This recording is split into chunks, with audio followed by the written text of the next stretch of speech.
companies find out what they're great at and amplify it through brand and content marketing. And I've been in the voice space for a little over a year and a half. And I'm very excited to be joined by two incredible professionals as well as all around good people. And I want to introduce them to you. I have with me Shamala Prayaga. She is the product owner, digital assistant at Ford Motor Company. And she has almost 20 years experience designing for things like mobile, web, desktop, and smart TV interfaces, and over 5 years of designing voice interfaces for connected homes, automotive, and wearables. She has spoken at multiple tech summits. She's also the author of the book Close Calls and her new upcoming book, which we're very excited about, called Emotionally Engaged Digital Assistant. She's worked for AOL, Amazon, and now leads Ford's autonomous digital assistant innovation for voice and chatbots. Welcome, Shamla. Thanks for being here with us today. Thank you so much, Kitty. And I also have with me Mehul Patel. He is the Director of Product Management at SoundHound. He has successfully managed products from early vision all the way through customer deployment. He's worked for companies like Intel, Adobe, VMware, and is also a part of the Silicon Valley Product Management Association. He currently at SoundHound leads the product management for Houndify, which is a platform for artificial intelligence with a passion and focus on applying AI and machine learning to productivity and business intelligence for clients such as Mercedes, Kia, Honda, Hyundai, and more. Welcome, Mehul. Thanks for being here as well. Thank you, Carrie. Great to be here. So for those of you that are joining us, if you have questions or comments, you can go onto the right-hand side and put them in the discussion in the Q&A. And as we have time, we will interact with you. And you're also free to reach out to any of us during the conference or online afterwards as well. So I want to get straight into it. In a VoiceBot article, we love VoiceBot here with Voice, they put out something about a few months ago. And it stated that the population reach of voice assistants in the car is actually over 45% higher than through smart speakers. Shamala, I'm going to start with you. Why do you think that is, and why is in-vehicle speech recognition so important? That's a great question, Kitty. So I would say the first thing is, like when you are in the car, you are busy, your hands are busy, eyes are busy, and you're focusing on driving. And there are too many things you want to do at that time. You want to maybe call someone or check your email. Like I keep doing that every time there's a ding, I have the itch to look at what message that is, right? And you cannot do those kind of things when you are driving. And that is where, the beauty of being able to do all those things through voice comes into play. And that's more relevant, because your hands are busy, your eyes are busy. So, and that's one of the reasons. Now, another thing is you are mobile. And if you are going to a new location and you don't know the address or you don't know, like a nearby Starbucks or any points of interest, then, it makes more sense to ask your car like, hey, find me a nearby Starbucks versus, a voice assistant at home where you don't even, because it's in your home, the surrounding. And that is why, like some of these contextual use cases makes more sense when they are in car. And that's pretty much the reason why, it's picking up in cars. I agree with you, Shamla, that car is a great use case for voice assistance. Combination of safety and convenience, like you said, is especially effective in the car. Also want to add that it's not just about safety with hands-free commands. Good voice assistants also have easy, intuitive, fluid interface, right? So something that doesn't require the users to be overly occupied or distracted by unnecessary complexity. In fact, the voice assistants allow drivers to keep their focus on the road, be alert, and if something that happens, they're ready to handle any unexpected obstacles on the road. And so looking in the future, I'm really anticipating assistants to be used even more in the car going forward. Yeah, I think you're right. Being able to have something where it keeps you safe is a huge part of it as well. And for those that don't know, voice in the car actually started back in 2001. And of course, it continues to grow. And currently, it seems the most favorable use case falls under talk, go, or play. Mehul, I'm going to start with you. What does this mean, and how have you seen digital assistants in the car improve over the years? That's a great question, Carrie. Voice in the car has indeed been around for a long time, back in starting in 2001. I remember buying a new car, and it had voice on, so I was pretty excited. Try it out. But as you know, it didn't quite work as well. it only recognized a very small number of commands, and that too had to repeat myself many times, right? But in the last few years, the advent of modern speech recognition technologies, voice has really improved, right? They have handled the noise better. They can handle accents better. And something that's important to a lot of us, which is it can handle natural conversations better, right? And so many people have started using voice assistant in the car for common tasks like calling people, looking at places and directions, like Shyamala said earlier, and also playing music, right? Or auto partners are telling us their users are starting to use voice assistant on a regular basis and expecting to use even more as they continue to improve. Yeah. And I would like to add like a couple of more use cases, which people have been desiring and, like companies are putting efforts into is, around things like email is of course one thing, dictations, these were first initially launched in Siri or, like smartphones, but now that's a very relevant use case even when I'm in the car or appointments. Like I used to do that when, like we were commuting before the work from home era. Like I would have meetings at 7 o'clock and I'm driving and, I have to attend the meeting or I have to schedule a meeting and things like that. So it's so easy to do those kind of things, like, hey, join this meeting for me. And then, just being able to concentrate on the driving and things. So I feel like I mentioned, contextual use cases will become more and more relevant in this case, where, like whatever we can achieve when we are driving, people will be able to do that because voice enables us to do so much more than, like being able to have a distracted experience. Yeah, I love that you're both harping on, again, not having a distracted experience, but something that is interactive and is actually keeping you safe and helping you with what you're doing in the car. And from an automotive perspective in general, Ford and Kia is a client of SoundHound as well, you're both ranked in the top 5 of auto brands that seem to have drivers that are more likely to convert from testing the voice assistant to actually using it on a consistent basis. And I'm curious, for both of you, and Shyamala, we'll start with you. What is it that your team is doing in the voice space when it comes to things like maybe speech recognition, interface design, that makes the brands that you work with have such an easier time converting their customers to use voice on a consistent basis in their vehicle? So I would say, there are a combination of things, and Mehul touched on some of those, like natural language. So in the previous models of the cars, it was a challenge. Although companies wanted to do it, natural language was a challenge because of the vendors or, their capabilities, and the speech recognition was still evolving. And we realized, natural language is one of the biggest opportunities. So, we've been focusing a lot of our effort trying to see how we can make our interfaces more natural. So we collect as many utterances through different kind of testings and stuff like that early on, so that we can get the experience. The second part is, I believe that, when you interact with a voice assistant, it's not just, the conversation, when you ask something, the response, whatever you get, but everything inside the car makes the experience. For example, the voice templates you show, the visual cues you show, the ear cons you play, everything forms the experience of the voice assistant. And in the past, not many automotive industry or companies, focused on these kind of things, and you would have big icons and stuff. And what I've realized is, that all of those little things are making that connection with the user, and they feel the overall experience because they get a multimodal experience, and they get more, humanistic kind of prompts instead of, okay, please say a command. Now, if we say, how can I help you?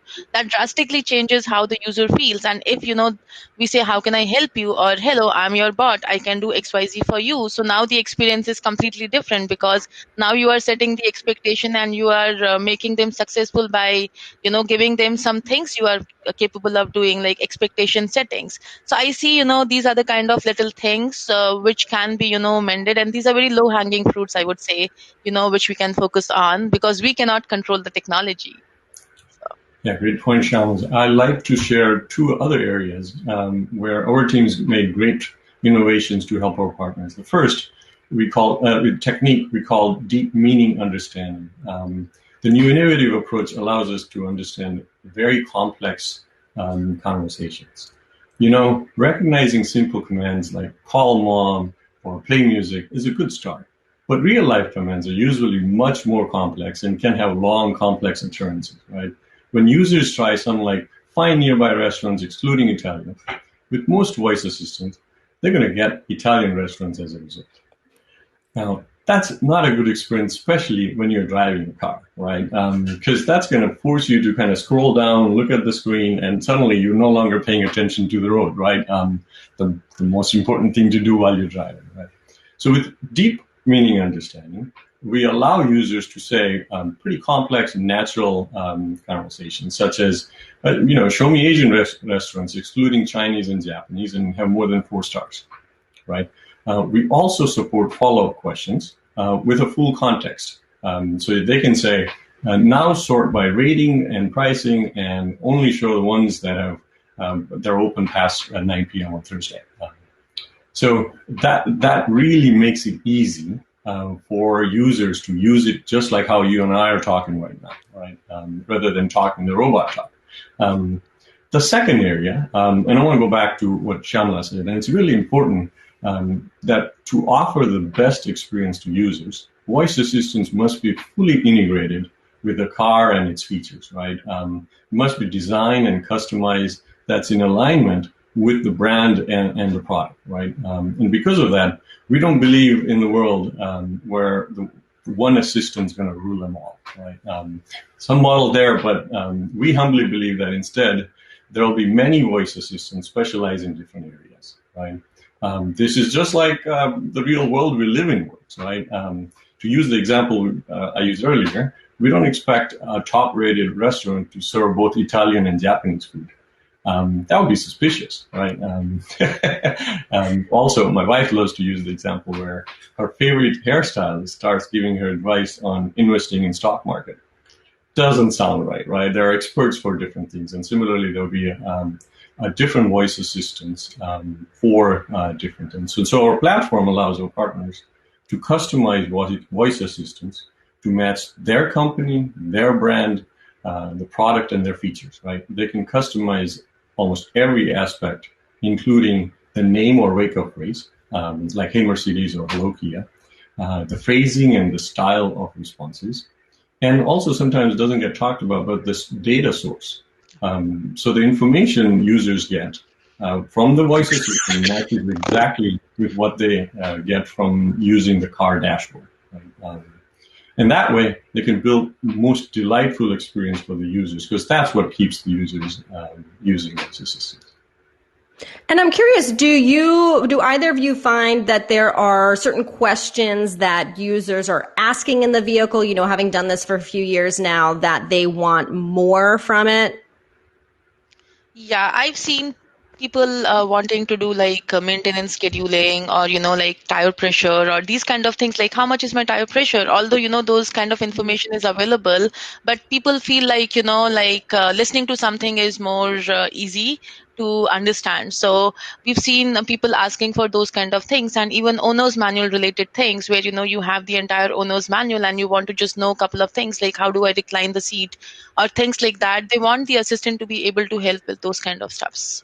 Yeah, one of the great phrase that got a lot of attention in India press was when we released the car that says, "I'm feeling too hot." It was Indian summer days, and instead of reaching out for fan or AC, when the user says, "I'm feeling too hot," it will adjust the temperature from wherever it is to colder temperature, right? And so, great example of really understanding what the user is saying and not forcing them to say, go up by 3 degrees or 5 degrees or whatever that happened to be. I'm just feeling hot. Do something, right? And that's what the smart assistant's supposed to take care of. I love that. Yeah. I mean, again, you want it to be natural, which is what you're talking about. Before we continue our questions, we do have some questions here from those that are watching. From Mr. Ray here, he said, any plans to have the voice bot heavy like a tourist guide? Example, now look to the left and you can see we're moving past such and such museum or such and such. Any thoughts or things on that? That's a great question. So definitely, something I've been thinking about in the autonomous vehicles, because that's when, it would make more sense, because you are free now to look at your left and right and, understand like, okay, on your right is the Golden Gate Bridge or something. And, like a little bit of history, you'll be more keen to do those when, you are in an autonomous versus when you are driving. And this would not make sense in, a city you already know versus, this will make sense when you go to a new place. Like for example, if I go to California or China, or I'm using an autonomous car, now I want to know what is there, not in my city where I'm like traveling every day. Yeah, So that's for sure. a great point, Sean. Even in your city, sometimes what we're looking into is including the landmarks that are pretty familiar to, right? Because sometimes at nighttime, which is kind of early in the morning here, when you drive when there's no sunlight, it's hard to read those street names, right? Or to know exactly where to turn. Whereas if it says, here is turn left after this landmark that you already know, you're at comfort because you know exactly where you're going to be. So including the real world, in case of tourism, some attractions, but even in our own city, when we know some of the landmarks, that makes it easier as well. That makes sense. And we have Harveen said a lot of accidents happen when drivers are distracted due to music controls or dash panel controls. So using things like SoundHound can assist talking to devices, as in please reduce the AC temperature to 25, which is what both of you are discussing here as well. Mehul, this is kind of a personal question to you. What are some regional and global trends that are impacting the automotive voice recognition market, especially in India? And what can be done in India with digital assistants and vehicles at this point? That's a great point, Carrie. India, particularly right now, also like many other parts in the world, have three exciting trends happening right now. Right, the first one is that there are increasingly more connected cars on the road. Right, this is a tremendous change happening as we speak. And with connectivity, you have two key benefits. One is you now can access really powerful cloud-based voice recognition models. Right. Prior to that, we were kind of forced to fit into car whatever you could. Right.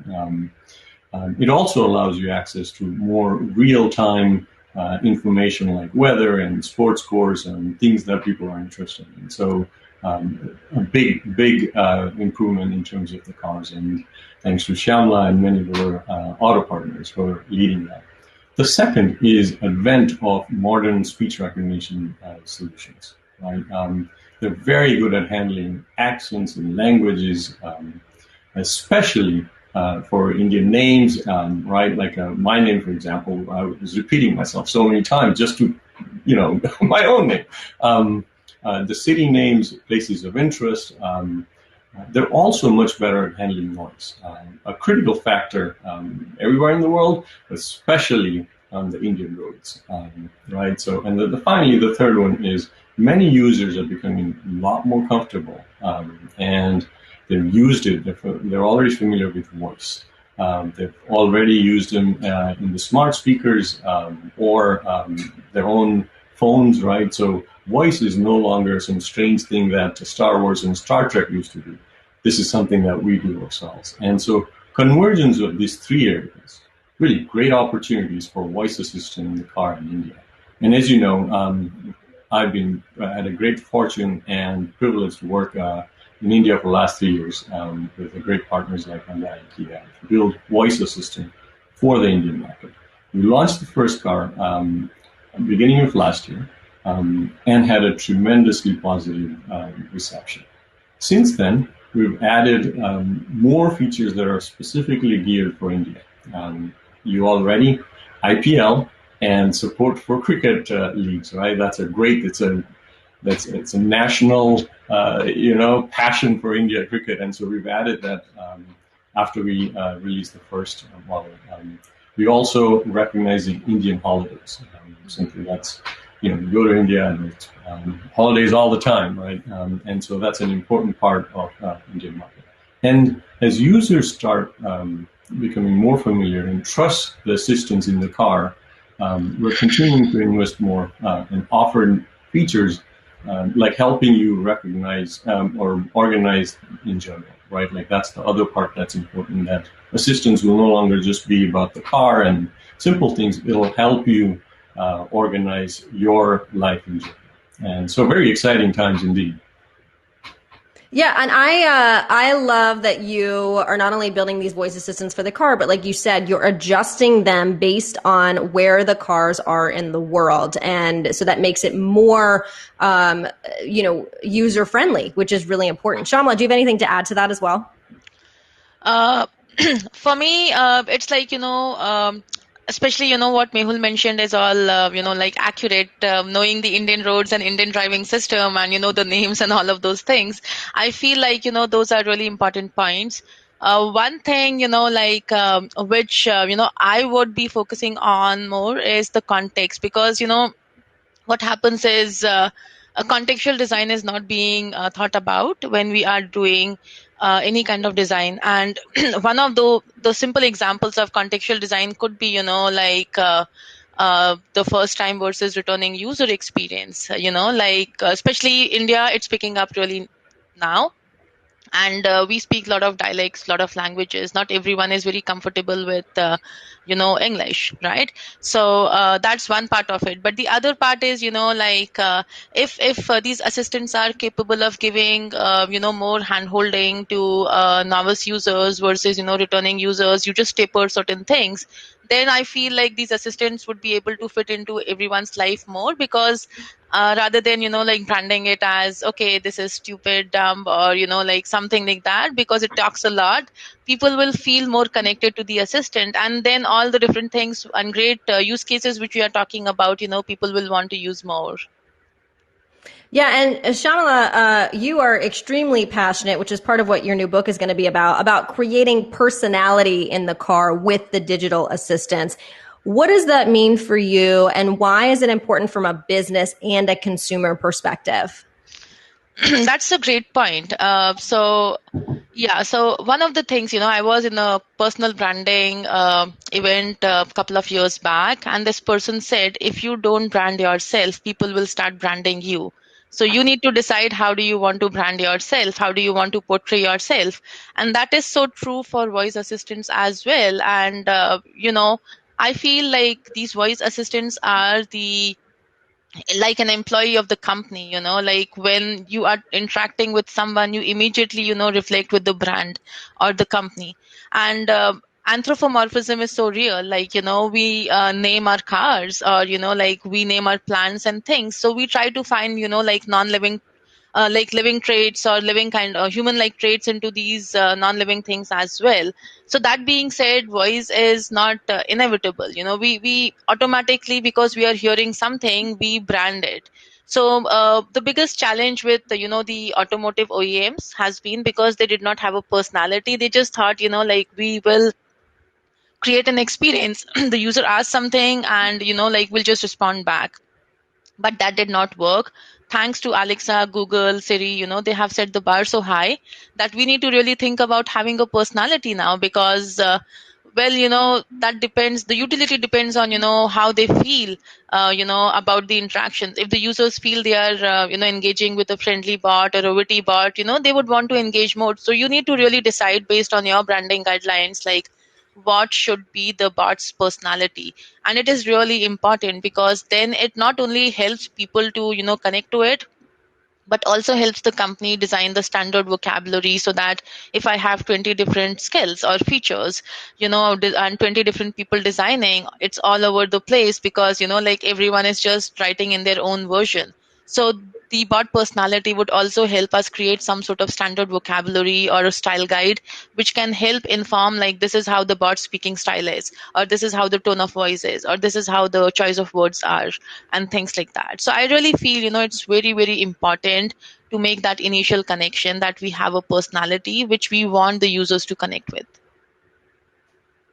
Yeah, as a brander myself, I couldn't agree more with that. And I love that you're pointing it out, that it's really important to brand your thing, because I think also if you're using an Amazon or a Google Voice, it's their brand. So it's important to have your own. Mehul, any follow-up or comments on that? No, these are great points. And we really strongly believe that there's going to be a diversity of voice assistants, and they got to match your own brand, right? The automakers, for example, have spent billions of dollars building up the brand and building up the style and your unique ways, not just as the overall companies, but within the companies, the products and the cars, right? And so users are expecting that the voice assistants and assistants in general in those cars going to carry on that personality, right? There's one personality in your SUVs, other personalities in your nice, luxurious cars. And to hijack all that and just have one single personality coming up in all cars, no matter what, that just doesn't make sense, right? And so we, as a company, really believe in making sure that each of our partners have ability and then can carry and extend the brands going forward. So completely agree with you on that. Yeah, we have, it looks like Jill Tier said, I think it's beneficial to discuss the benefit of emotion-aware systems in the automotive industry. For instance, understanding the urgency of the intents and respond accordingly, which is similar to kind of what we're talking about here. And, we have a couple minutes left. If people want to connect with either of you, if they have questions about how this works, maybe they're in the industry, maybe they're in the auto industry, they want to add voice, where is the best place to do that online? Shamala, I'll start with you. I'm very active on LinkedIn. So, you can reach out to me there and I'll be more than happy to connect. And likewise, Shamala, LinkedIn's easy, best place. So yes, please feel free to reach out to us. Yes, as well, LinkedIn for all of us works well. I thank you all for joining this panel. If you have any other questions, you want to further the interaction, you can contact any of us either on LinkedIn or during this conference to set up a table. We'd be happy to chat and answer any of your questions. I thank you both, Shamala and Mehul, for being here, for the great work you're doing in the auto and voice industry, and for sharing your wisdom with us today. Thank you so much. It was a pleasure, Carrie. Yes, thank you. Thank you, Carrie and Shamala. Great conversation. Thank you. Yeah, bye-bye.